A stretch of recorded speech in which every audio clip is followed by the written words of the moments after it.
আসসালামু আলাইকুম এভরিওয়ান। আজকের রাইটিং ক্লাসে আপনাদেরকে সবাইকে স্বাগতম। সো আজকে আমরা দেখব কেমব্রিজ আইএলস বুক 8 এর রাইটিং টাস্ক 2 এর যে টাস্কটা আছে সেটা নিয়ে আমরা আলোচনা করব।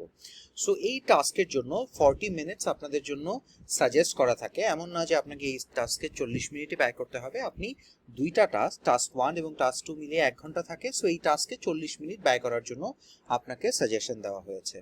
So some people think that parents should teach children how to be good members of society. Others, however, believe that school is the best place or school is the place to learn this. Discuss both these views and give your own opinion. So এখানে যে টপিকটা আছে টপিকের উপরে আমাদের 250 ওয়ার্ডের একটা রচনা লিখতে হবে। সো এই রচনাটা মূলত কি জানতে চেয়েছে বা কি চেয়েছে। সো এখানে টপিকটা হচ্ছে যে অনেকে বিশ্বাস করে যে বাবা মারই উচিত সোসাইটির বা সমাজের একজন ভালো নাগরিক হিসেবে কিভাবে গড়ে উঠতে হবে সেটা শিশুদেরকে শিক্ষা দেওয়া। আর অন্যরা মনে করে যে না, এটা আসলে বাবা মার দায়িত্ব না, এটা আসলে স্কুলে যে শিক্ষকরা আছেন বা স্কুলের যে এনভায়রনমেন্ট আছে সেটার দায়িত্ব হচ্ছে একজন ভালো সোসাইটির একজন নাগরিক হিসেবে গড়ে ওঠার দায়িত্বটা তাকে দেওয়া উচিত। সো এখানে discuss both this views and give your own opinion. তো দুইটা ভিউ আপনি ডিসকাস করবেন এবং আপনার নিজস্ব ওপিনিয়নটা দিবেন।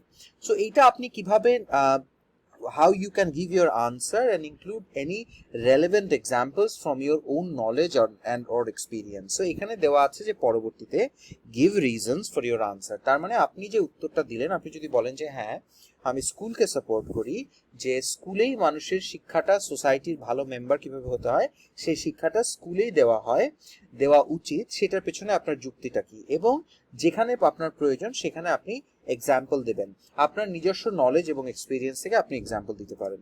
সো এইটার ফার্স্ট যখন আপনি স্টার্ট করবেন, সো স্টার্টিং এ আপনি লিখতে পারেন, যখন স্টার্ট করছেন তখন কোনো একটা এক্সাম্পল বা কোনো একটা স্ট্যাটিস্টিক্স বা কোনো একটা স্টার্টিং লাইন দিয়ে স্টার্ট করতে পারেন। ফর এক্সাম্পল আপনি যদি কোনো একটা কোটেশন দিয়ে স্টার্ট করেন তাহলে হতে পারে যে homes are where we are born and schools are where we learn.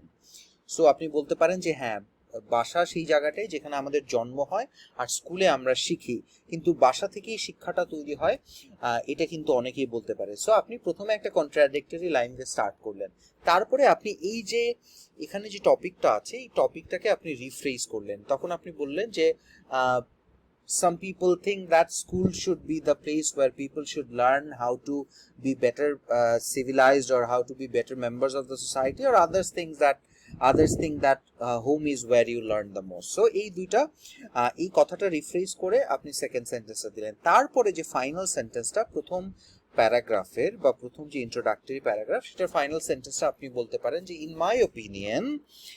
my opinion parents should be the ones teaching individuals or teaching kids how to be better members of the society because of many reasons. So এইভাবে বলে আপনি আপনার মতামতটা first প্যারাগ্রাফের third লাইনে বলে দিতে পারেন। তারপরে সেকেন্ড যে প্যারাগ্রাফটা থাকবে সেখানে আপনি আপনার প্রথম যে কেন আপনি বাবা মাকেই বলছেন যে বাবা মারই উচিত মানুষকে সিভিলাইজ হতে শিক্ষা দেওয়া, সেটার পেছনে কিছু যুক্তিতর্ক উপস্থাপন করবেন। সো ফার্স্ট এন্ড ফরমোস্ট যে জিনিসটা আপনি বলতে পারেন যে আপনি এখানে 3টা বা 4টা রিজনস দিতে পারেন। সো আপনাকে যেটা করতে হবে, একটা চার্ট করে প্রথমে লিখে নিতে হবে যে যদি আপনি প্যারেন্টসের কথা বলেন যে বাবা মার উচিত এটা শিক্ষা দেওয়া, তাহলে কি কি কারণে আপনি মনে করছেন বাবা মার উচিত, এরকম 5টা কারণ লিখতে পারেন। 5টা থেকে পরবর্তীতে 3টা বা 2টা কারণ, 3টাই সাধারণত স্ট্যান্ডার্ড, 3টা কারণ আপনি এখানে ইলাবোরেট করতে পারেন। তারপরে আপনি কাউন্টার আর্গুমেন্ট হিসেবে কেন আপনি অন্যরা মনে করতে পারে যে স্কুলেই শিক্ষাটা বেশি হওয়া উচিত, সো কাউন্টার আর্গুমেন্ট হিসেবে আপনি 3টা বা 4টা পয়েন্ট বা কাউন্টার আর্গুমেন্ট হিসেবে 2টা পয়েন্ট দিলেও এনাফ। সো এই পয়েন্টগুলো আপনি লিখে নেবেন, লিখে নেওয়ার পরে ওর থেকে কিছু কাটছাট করে আপনি you put it into your actual writing. So যেমন প্রথম যে পয়েন্টটা আপনি বলতে পারেন যে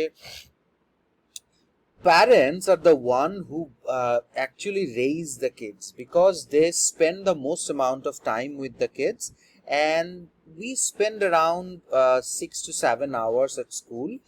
But other than that, most of the time when we are socializing with our relatives, or we are going to the park, or we are going to any other social events, we are always with our parents. Even at school, at the early stages of your life, you are always with your parents for 3, 4 or 5 hours. Maybe you are not when you are in the playground and play group or in nursery level, but most of the times your parents take you to school, they fetch you from school, and you are at your house interacting with other family members. So they should be the ones teaching you this stuff because you spend the most time with them. So এখানে প্রথম যে যুক্তিটা আপনি উপস্থাপন করেছেন সেটা হচ্ছে যে যেহেতু আমরা বাবা মার সাথেই সবচেয়ে বেশি টাইম স্পেন্ড করি ছোটবেলাতে, সে কারণে যেহেতু আমাদের সোশ্যাল ইন্টারাকশনগুলো বাবা মার উপস্থিতিতে হয়, এ কারণে বাবা মার এখানে ভূমিকাটা অনেক বেশি থাকে. So you can write that most amount of time as we spend most amount of time with our parents is it's the responsibility of the parents to teach us this stuff. So তারপরে second যে point আপনি দিতে পারেন যে before we go to school we have like 3 to 4 hours or 5 years that we spend with our parents at our home, learning things like walking, talking, and how to interact with the outside world and everything. So at the very basic level of understanding, we interact the most with our parents, our father and our mother. Those are the two human beings, and occasionally with our grandparents, our sisters and brothers and sisters or other siblings if they're available. We interact with our parents the most at the early stages of our social interaction before we even go to school. In developed countries, এখানে আপনি একটা উদাহরণ নিয়ে আসতে পারেন যে in developed countries we see that in Finland or in Japan they are encouraging parents to send children to school as late as possible. We see in Finland they suggest that you should send your kid to school when they are 6 or 7 years old. মানে যত দেরি করে স্কুলে পাঠানো যায় ততই ভালো মনে করছে. এই কারণে যখন আপনার অ্যাকচুয়াল যে আপনি যখন সব কিছু হাতে কলমে শিখছেন যে কিভাবে বাইরে একটা গেস্ট আসলে বাসায় তাকে অভিবাদন জানাতে হয়, কিভাবে বাসার খাবার টেবিলে বসলে এটিকেটটা মেনটেন করতে হয়, সব কিছু যখন শিখছেন, better member of the society আপনি হওয়া শুরু করেন কিন্তু আপনার বাসা থেকেই. So if you are not maintaining the basic etiquettes at your home before you go to school even, এখন আমরা দেখি যে অনেক স্কুলে একেবারে প্রাইমারি লেভেল থেকে যখন আপনি প্লে গ্রুপে বা 5-6 বছর বয়সে ভর্তি হতে যান, একটা সিম্পল টেস্টের মতো থাকে, প্যারেন্টসদেরকে বা চিলড্রেনদেরকে একটা টেস্টের মতো হয়. সো টেস্টটা কেন হয়? কারণ তারা দেখতে চায় যে আপনি বাসা থেকেই সিভিলাইজড অবস্থায় আছেন কিনা. So you spend a fair amount of time at your house before you move on to going to school. So it's very important that parents are teaching you the good stuff, or parents are teaching you how to be good members of the society, because that starts from minute one. The moment you are born or you start interacting with the outside world, you are learning how to interact with or how to be a social being. So that is something that you should mention here. Tarpore emotional bond is the third point you should mention here. Je we have an emotional bond with our parents, that not so much with our teachers at the very primary level, because you go to school, you spend some time at school, you have some friends or you have teachers who are, but your parents are your most dear ones. You have some emotional attachment with them. That is why you tend to listen to your parents at the early stages of your life. When I was like 7 or 5 years old, I would have always listened to my parents. The years later I grew up and I started altering their suggestions and everything. But at the very primary level, when we are 5 to 7 years old, we tend to attend to our parents' suggestions the most. So that is why we have an emotional bond with our parents, and we tend to understand and we tend to follow what they are saying. যে আমরা আসলে আমাদের বাবা মা যেহেতু আমাদের সাথে তাদের একটা ইমোশনাল বন্ডিং আছে, সে কারণে তারা আমাদেরকে যেটা বলে সেটা আমরা গুরুত্ব সহকারে নেই, এবং পরবর্তীতে সেটা আমাদের একটা সাবকনশিয়াস মাইন্ডে একটা লং লাস্টিং এফেক্ট থাকে. whereas আর্লি স্টেজে দেখা যায় টিচাররা একটা কিছু বললে, যেহেতু ইনস্টিটিউশনে আমাদের একটা স্বভাবতই ছোটবেলায় যারা দুষ্টামি করে বা যারা people who are against the institution, তাদের মধ্যে একটা টেন্ডেন্সি থাকে যে না, টিচার যে কথাটা বলছে সে কথাটা মানবো না. বা স্কুলে একটা সেটিংয়ে দেখা যায় বন্ধু বান্ধবের সাথে থাকলে হয়তো অনেক সময় দেখা যায় যে সোশ্যাল ইন্টারাকশনের কারণে হয়তো অথরিটিটাকে অত ভালো লাগে না. But as we have an emotional bonding with our parents, specially our moms, our mothers, sometimes our fathers are absent due to their work and everything, as we have a deep emotional bond with our parents, we tend to listen to them the most. তারপরে number 4 A hardware to follow parents, that is another point, যেটা আমি লিখে নিয়েছি কয়েকটা point. So hardware to follow our parents, because we are born from our parents, we are hardwired to follow them in every social interaction. আমরা কিন্তু বাবা মাকেই ছোটবেলা থেকে সবচেয়ে বেশি ফলো করি before we go to school. কারণ দেখেন, আপনি একটা যখন ইনস্টিটিউশনে যখন ক্লাস হয়, ফর এক্সাম্পল আমাদের যখন স্কুলে ক্লাস হয়, তখন ধরুন ফর এক্সাম্পল 40 মিনিট বা 1 ঘন্টার একটা ক্লাস হলো। এই ক্লাসে আমি টিচারকে দেখি জাস্ট আমাকে কোনো যে ইংলিশ পড়াচ্ছে বা অঙ্ক পড়াচ্ছে বা জেনারেল জিনিসপত্র পড়াচ্ছে, কিন্তু তার যে সোশ্যাল ইন্টারাকশন, আমরা কয়দিন একজন টিচারকে, আমাদের একটা টিচারকে তার বাসায় অন্যদের সাথে কিভাবে কথা বলছে বা সে একটা অনুষ্ঠানে গিয়ে কিভাবে কথা বলছে, এটা আমরা কয়দিন দেখি? আমরা টিচারদের একটা ভার্সন বা একটা রূপ তাদের দেখি। কিন্তু ওয়্যারঅ্যাজ বাবা মার কিন্তু সকল ইন্টারাকশনই আমাদের চোখের সামনে হয়।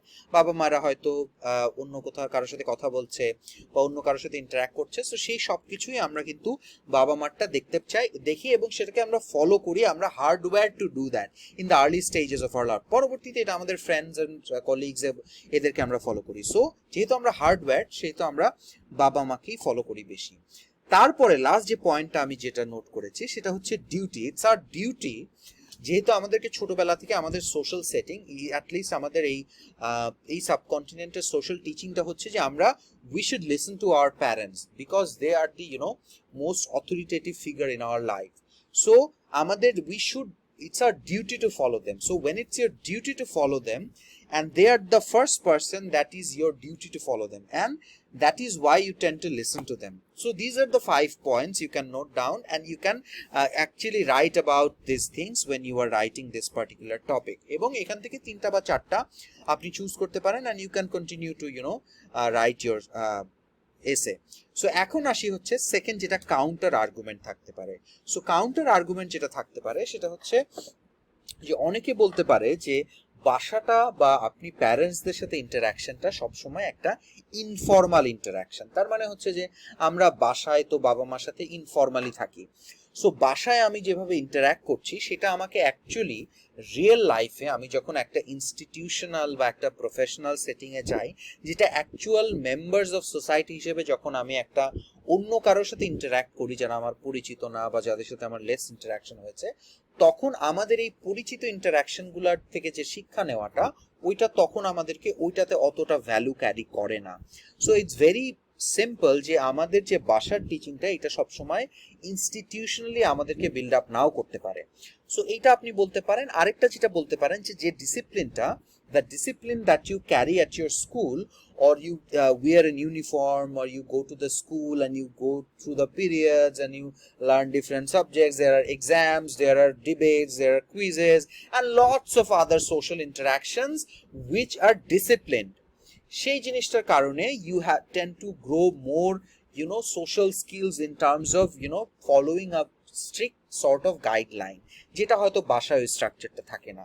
সো এই 2টা পয়েন্ট আপনি বলতে পারেন which will give you an upfront thing to write when it comes to counter argument. আপনি এটা থেকে 4-5 লাইন লিখে ফেলতে পারেন। তারপরে লাস্টে আপনি কনক্লুশন দিয়ে দিতে পারেন যে yes, to summarize everything that we have discussed, I personally believe that homes are the places that you learn to socially interact the most, and parents should be the ones who should teach you how to become better citizens of this society. But there are some people who have some valid points against it, and I'm not denying it. আপনি বলবেন যে হ্যাঁ, এটার বিরুদ্ধেও কিছু valid points আছে, আমি এটা ডিনাই করছি না, but I stand firm on my opinion. তারপরে আপনি লাস্টে কিছু একটা দিয়ে বলতে পারেন যে হ্যাঁ, if we don't want to learn from our parents, how can we expect to learn from our teachers? যদি আমরা বাবা মার কাছ থেকেই শিখতে না পারি, তাহলে আমরা কিভাবে ইনস্টিটিউশনাল বা টিচারদের কাছে আমরা কিভাবে শিখতে পারবো? বা বাবা মাকেই যদি আমরা ফলো না করতে পারি, তাহলে অন্য কারো ফলো করার তো প্রশ্নই আসছে না। এরকম একটা ক্লিফ হ্যাঙ্গার বা এরকম একটা কোয়েশ্চেন মার্ক দিয়ে আপনি আপনার লেখাটা শেষ করতে পারেন। সো ইন শর্ট, এটাই হতে পারে আপনার একটা পূর্ণাঙ্গ একটা আইডিয়াল লেখা। সো আপনাদের এখন কাজ হবে যে এই যে টাস্ক 2 যেটা নিয়ে আমরা আজকে আলাপ করলাম, সেটা নিয়ে আপনি একটু লিখবেন লিখে আপনি দেখবেন যে আপনি যে ভ্যালিড পয়েন্টগুলো একটা লিখিত আকারে আপনি প্রকাশ করতে পারছেন কিনা। So thank you very much everyone, thanks for joining today's video class, and hopefully আমরা এই ক্লাসের টাইমটা আরো ইনক্রিজ করতে পারবো সামনে। আসসালামু আলাইকুম সবাইকে।